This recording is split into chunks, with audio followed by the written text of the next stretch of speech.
Hello दोस्तों, स्वागत है आप सभी का हमारे YouTube channel science G and GS में। ICAR टेक्नीशियन एग्जाम 2023 8 जुलाई के फर्स्ट शिफ्ट का भी एग्जाम खत्म हो चुका है और अब तक मेरे पास मैक्सिमम रियल क्वेश्चन आ चुके हैं जो एग्जाम में पूछे गए थे। तो शुरू करते हैं आज के वीडियो, देख लेते हैं आज के फर्स्ट शिफ्ट में किस पर क्वेश्चन पूछे गए हैं जीके जीएस एंड साइंस के।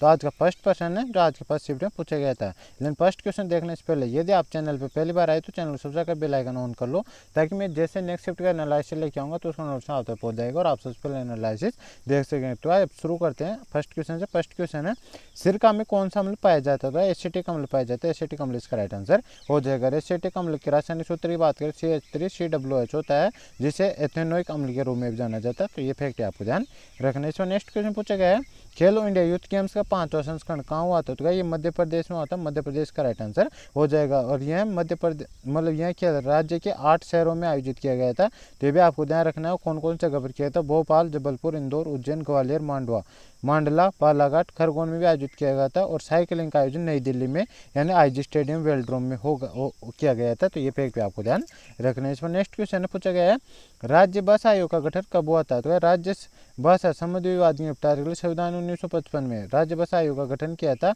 जिसने 1956 में अपनी रिपोर्ट की थी। तो 1955 इसका राइट आंसर हो जाएगा। और प्रथम राजभाषा आयोग का गठन 1955 में BG खेर की अध्यक्षता में हुआ था। अनुच्छेद 343 के अनुसार संघ की राजभाषा हिंदी तथा लिपि देवनागरी होगी। तो ये फैक्ट पे आपको ध्यान रखना है। इस पर नेक्स्ट क्वेश्चन है, 1970 में पेड़ से संबंधित कौन सा आंदोलन हुआ था?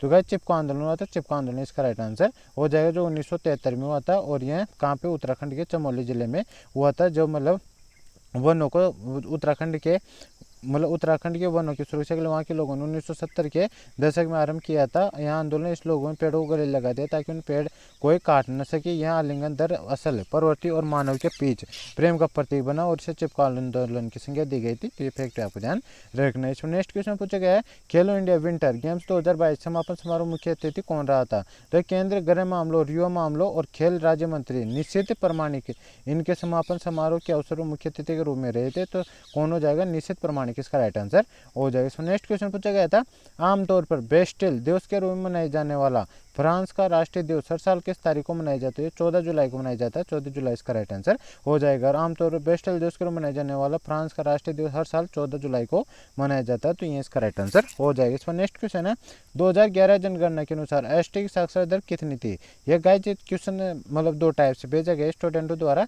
एसटी की साक्षरता दर कितनी थी? और सेकंड क्वेश्चन भेजा गया 2011 जनगणना के अनुसार भारत में एसटी कितने प्रतिशत है, मतलब एसटी की जनसंख्या कितने प्रतिशत है? तो गाइस इसकी बात करें एसटी की साक्षरता दर की बात करें तो 59% है। और एसटी की जनसंख्या की बात करें तो 8.6% है। तो इनमें जो भी ऑप्शन में आएगा, जो भी क्वेश्चन आएगा वो अपना राइट आंसर हो जाता है। दोनों को मैंने आंसर बता दिया। और आगे भी आपसे क्वेश्चन पूछा जाता है तो आपको दोनों क्वेश्चनों का आंसर ध्यान रखना है। एसटी की साक्षरता दर तो 59.0% है और जनसंख्या कितनी है? 8.6% है। तो ये दोनों आपको ध्यान रखना। इस पर नेक्स्ट क्वेश्चन पूछा गया है, विश्व का सबसे बड़ा नदी द्वीप कौन सा था? मांजुली द्वीप। मांजुली द्वीप इसका राइट आंसर हो जाएगा। और Guinness book of world records ने मांजुली को दुनिया के सबसे बड़े नदी द्वीप का नाम दिया है। यह सुंदर नदी द्वीप असम में ब्रह्मपुत्र नदी पर स्थित है। तो ये फैक्ट आपको ध्यान रखना है। इसमें नेक्स्ट क्वेश्चन पूछा गया है, 1972 में पश्चिम बंगाल वन विभाग ने राज्य के दक्षिण पश्चिमी जिलों में वनों को पुनर्जीवित करने में अपनी विफलताओं को निम्नलिखित मान्यता दिए। तो कौन से वन मतलब कौन से वृक्ष को दिए? तो इसमें ऑप्शन देगा पलाश, साल, पियाल और सेगुन। तो साल के वृक्ष को दिए, साल इसका राइट आंसर हो जाएगा। और 1972 में अरबरी वन रेंज ने अवक्रमित साल वनों को पुनर्जीवित करते हुए वन विभाग को अपनी गलती का एहसास हुआ है। अरबरी जंगल पश्चिम बंगाल के मिदनापुर जिले में स्थित है। तो ये फैक्ट आपको ध्यान रखना है। और साल के वृक्ष को मतलब पुनर्जीवित करने का मतलब आदेश दे दिया गया है। तो ये भी आपको ध्यान रखना है। इसमें नेक्स्ट क्वेश्चन है, एनी बेसेंट ने गर्म दल और नरम दल को किस अधिवेशन में मिलाया था? 1916 में मिलाया था, लखनऊ अधिवेशन में। तो लखनऊ अधिवेशन इसका राइट आंसर हो जाएगा। सूरत अधिवेशन के बाद कांग्रेस गर्म दल और नरम दल में विभाजित हो गई थी। तो ये फैक्ट आपको ध्यान रखना। सूरत अधिवेशन में तो ये विभाजित हुई थी और लखनऊ अधिवेशन में मतलब जो एनी बेसेंट थे उन्होंने इन दोनों का वापिस से मिलन करवा दिया था। तो ये भी आपको ध्यान रखना है। और सूरत अधिवेशन की बात करें तो 26 दिसंबर 1907 ईस्वी को ताज नदी किनारे संपन्न हुआ था। सूरत विभाजन के बाद गर्म दल का नेतृत्व तिलक, बाल गंगाधर तिलक, लाला लाजपत राय एवं विपिन चंद्र पाल यानी लाल बाल पाल ने किया था। और नरम दल के नेता गोपाल कृष्ण गोखले थे। 1916 ईस्वी में कांग्रेस के लखनऊ अधिवेशन में पुनः दोनों दलों का वापस आपस में मिले हो गया था। तो ये फैक्ट आपको ध्यान रखना है। इसमें नेक्स्ट क्वेश्चन पूछा गया है, गयासुद्दीन तुगलक ने अपने वंश की स्थापना कब की थी? तो 1320 ईस्वी में की थी। 1320 इसका राइट आंसर हो जाएगा। और गाजी मलिक गयासुद्दीन तुगलक ने की थी। गाजी मलिक इस मतलब वंश का स्वदेशी, गाजी मलिक जो तुगलक वंश है, इस वंश को स्वदेशी माना जाता है। तो फैक्ट आपको ध्यान रखना है। और गयासुद्दीन तुगलक ने शासन कब तक किया था? तो 1320 से 1325 तक शासन किया था। तुगलक वंश की बात करें, इसका कार्यकाल की बात करें, 1320 से 1412 तक इन्होंने शासन किया था। और मामुलक वंश यानी जो गुलाम वंश था उसने 1200 से 1290 तक शासन किया था। और उसकी बात खिलजी वंश की बात करें तो 1290 से 1320 तक इन्होंने शासन किया था। तुगलक वंश का यहाँ पे 12 नहीं 1414 तक किया था। तुगलक वंश 1320 से 1414 तक शासन किया था। तो फैक्ट पे आपको ध्यान रखना है। इसमें नेक्स्ट क्वेश्चन पूछा गया है, गंगा नदी की लंबाई कितनी है? तो क्या गंगा नदी की लंबाई 2510 किलोमीटर है। तो ये इसका राइट आंसर हो जाएगा। किसी जगह पर 2525 किलोमीटर दे रखा है तो ऑप्शन जो भी आएगा वो अपना राइट आंसर हो जाता है। और गंगा नदी की बात करते हैं, दक्षिण एशिया की एक सीमा पार एक नदी है, भारत बांग्लादेश से होकर बहती है। तो फैक्ट आपको ध्यान रखना है। और यह नदी गंगोत्री जिले से निकलती है जो उत्तराखंड में पश्चिमी हिमालय में स्थित है। तो ये फैक्ट पे ध्यान रखना आपको। और बाह्य तट की सहायक नदियाँ मतलब जो गंगा नदी सहायक नदियाँ वो कौन कौन से? गोमती, गंडक, घाघरा, कोसी, रामगंगा और महानंदा, ये सभी बाह्य तरफ से मिलती है गंगा नदी में। और दाएं तरफ तट से मिलने वाली नदियों की बात करें तो वो कौन कौन सी? यमुना, सोन, दामोदर, तमसा और पुनपुन, ये सभी नदियाँ गंगा नदी में दाएं तरफ से मिलती है। तो इन दोनों नदियों को भी आपको ध्यान रखना है। दोनों तरफ से मिलने वाली नदियों को भी आपको ध्यान रखना है। ये भी एग्जाम में कई बार पूछ ली जाती है। इसमें नेक्स्ट क्वेश्चन है, पहला द्रोणाचार्य अवार्ड किस खेल से संबंधित मिला था? मतलब किसको मिला था और किस खेल से संबंधित मिला था? तो द्रोणाचार्य पुरस्कार आधिकारिक तौर पर खेल और खेलों में उत्कृष्ट कोचों के लिए, मतलब जो खेल प्रशिक्षक रहते हैं ना, खेलों के शिक्षक रहते हैं, उनको दिया जाता है। यानी उनको जो कोच रहते हैं उनको दिया जाता है। और फर्स्ट द्रोणाचार्य अवार्ड की बात करें तो पहला द्रोणाचार्य अवार्ड सन 1985 में दिया गया था। और इसे रेसलिंग कोच बालचंद्र भास्कर भागवत को दिया गया था। तो ये फैक्ट आपको ध्यान रखना है। इसमें नेक्स्ट क्वेश्चन पूछा गया है, जामा मस्जिद का निर्माण कौन से सन में हुआ था? तो 1656 में हुआ था। 1656 इसका राइट आंसर हो जाएगा। जामा मस्जिद भारत की सबसे बड़ी मस्जिदों में से एक है। इसे 1 लाख रुपए की लागत से 1644 और 1644 स्टार्ट किया था। 1656 के बीच मुगल बादशाह शाहजहां ने बनवाया था। तो ये फैक्ट आपको ध्यान रखना है। और जामा मस्जिद को मस्जिद ए जहान नुमा या दुनिया की मस्जिद कमांडिंग व्यू के रूप में भी जाना जाता है। इसे सम्राट शाहजहां की प्रमुख मस्जिद के रूप में डिजाइन किया गया था। तो ये फैक्ट आपको ध्यान रखने। इस पर नेक्स्ट क्वेश्चन पूछा गया था, कार्बन परमाणु कितने एकल बॉन्ड होते हैं यानी बंद होते हैं? वह 4 होते हैं। 4 इसका राइट आंसर हो जाएगा। क्योंकि कार्बन की संयोजकता कितनी होती है? 4 होती है। और कार्बन 4 मतलब हाइड्रोजन परमाणु के साथ जुड़ा रहता है। इस प्रकार उसकी मतलब चतुष्फल की संरचना होती है कार्बन की। तो ये फैक्ट आपको ध्यान रखने। इसमें नेक्स्ट क्वेश्चन है, 1879 में गुजरात में कौन सा डैम बना था?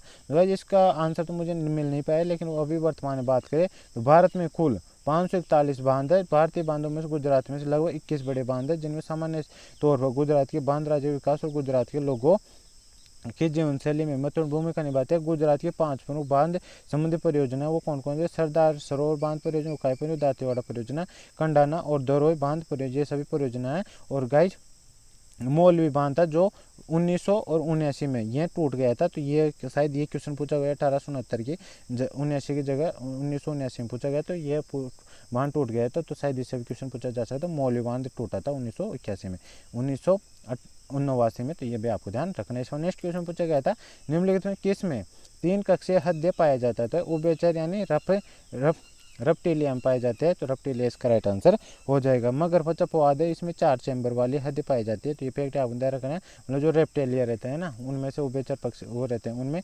मगरमच्छ एक अपवाद है जिसमें 4 चैम्बर वाला हार्ट पाया जाता है। मनुष्य तथा सभी पक्षी समुदाय 4 चैम्बर वाला हार्ट होता है, जिसमें 2 आलिंद और 2 निलय होते हैं। तो ये भी आपको ध्यान रखना है। और स्तनधारी और पक्षी गर्म रक्त के प्राणी होते हैं। तो ये भी आपको ध्यान रखना है। और हृदय संबंधी अध्ययन को क्या कहा जाता है? कार्डियोलॉजी कहा जाता है। तो ये फैक्ट भी आपको ध्यान रखना है। इस पर नेक्स्ट क्वेश्चन पूछा गया था, लूसानी डायमंड कप 2023 के विनर कौन है? तो नीरज चोपड़ा, नीरज चोपड़ा इसका राइट आंसर हो जाएगा। 2022 के डायमंड लीग के विजेता भी नीरज चोपड़ा ही है, तो ये फैक्ट पे आपको ध्यान रखने। सो नेक्स्ट क्वेश्चन पूछा गया था, ब्रह्मपुत्र नदी का उद्गम कहाँ से होता है? तो तिब्बत के मानसरोवर से होता है, तो तिब्बत का मानसरोवर इसका राइट आंसर हो जाएगा। सिंधु, सतलज, ब्रह्मपुत्र तीनों तिब्बत के मानसरोवर से निकलते, तो ये फैक्ट पे आपको ध्यान रखना। और ब्रह्मपुत्र नदी पर दुनिया की सबसे बड़ी नदी मांजुली नदी द्वीप स्थित है, तो ये फैक्ट पे आपको ध्यान रखना है। इसमें नेक्स्ट क्वेश्चन पूछा गया था, लून नगाई फसलों में बुवाई से संबंधित त्योहार कहाँ मनाए जाते थे? मणिपुर में मनाया जाता है, मणिपुर इसका राइट आंसर हो जाएगा। और गान नगाई असम में, मणिपुर, नागालैंड मनाया जा रहा वाला फसल त्योहार है, तो ये फैक्ट आपको ध्यान रखना है। इसमें नेक्स्ट क्वेश्चन पूछा गया है, एनडीआरएफ की स्थापना कब हुई थी? तो भाई इसका आंसर 2006 में हो जाए, 2006 में इसकी स्थापना हुई थी, तो 2006 इसका राइट आंसर हो जाएगा। इसके बात करें तो आपदा प्रबंधन अधिनियम 2005 के तहत स्थापित किया गया था, और इसका मुख्यालय नई दिल्ली में गृह मंत्रालय का अधीन कार्यरत संस्था है। और रो की स्थापना की बात करें तो रो की स्थापना 1968 में हुई थी, तो ये फैक्ट आपको ध्यान रखना। डीआरडीओ की 1958 में हुई थी, और इसरो की 1969 में हुई थी, तो ये फैक्ट आपको ध्यान रखना। इस पर नेक्स्ट क्वेश्चन पूछा गया है, एल्कान का रासायनिक सूत्र क्या होता है?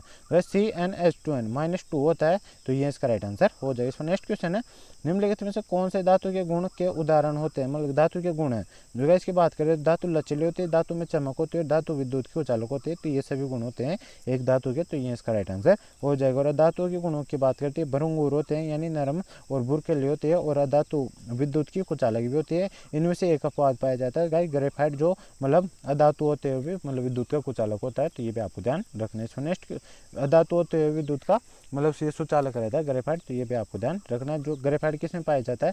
जो है पेंसिल का जो निप रहता है ना, उसमें ग्रेफाइट पाया जाता है, मतलब वो ग्रेफाइट की बनी होती है, तो ये पे आपको ध्यान रखना है। इस पर नेक्स्ट क्वेश्चन पूछा गया है, निम्नलिखित में से ऑक्सीकरण अभिक्रिया की क्या विशेषताएं होती है? तो भाई ऐसी अभिक्रिया जिसमें ऑक्सीजन का एडिशन तथा हाइड्रोजन का रिमूवल, यानी ऑक्सीजन ग्रहण करती है और हाइड्रोजन को बाहर निकालती है, उसे ऑक्सीकरण अभिक्रिया कहते हैं, तो ये इसका राइट आंसर हो जाएगा। और ऐसी अभिक्रिया जिसमें हाइड्रोजन का एडमिशन और ऑक्सीजन का रिमूवल, यानी हाइड्रोजन ग्रहण करती है और ऑक्सीजन को बाहर निकालते हैं, उसे क्या कहते हैं? उसे अवकरण अभिक्रिया कहा जाता है। और जिसमें ये दोनों अभिक्रियाएं होती है, मतलब दोनों एक साथ अभिक्रिया होती है, तो उसे रेडॉक्स अभिक्रिया कहा जाता है, जो कल आपके एग्जाम में पूछा गया था, तो ये भी आपको ध्यान रखना है। इसमें नेक्स्ट क्वेश्चन पूछा गया था, किसी परिपथ में प्रतिरोध R बराबर 1200 ओम, विभवांतर वोल्ट V बराबर इसमें 220 वोल्ट, तो प्रवाहित धारा का मान क्या होगा? तो V बराबर दे रखा है इसमें IR, मतलब ओम का नियम से निकालेंगे इसका राइट आंसर अपन।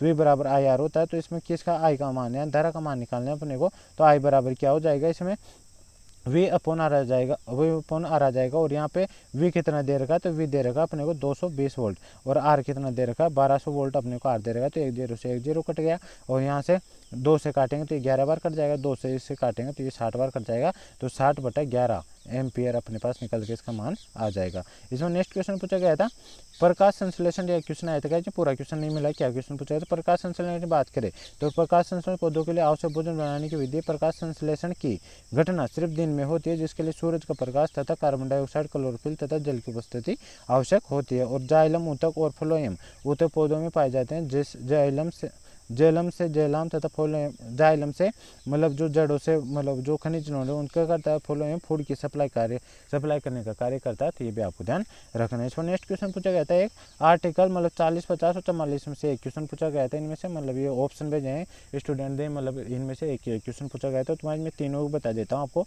अनुच्छेद 40 तो ग्राम पंचायतों गठन से संबंधित है, और इसमें बात करें ग्राम पंचायत गठन और उन्हें आवश्यकता प्रदान कर स्थानीय स्वशासन सरकारी इकाई के रूप में कार्य करने की शक्ति प्रदान करता है, अनुच्छेद 40। अनुच्छेद 50 की बात करें तो इसमें कार्यपालिका का न्यायपालिका से पृथक्करण से संबंधित है।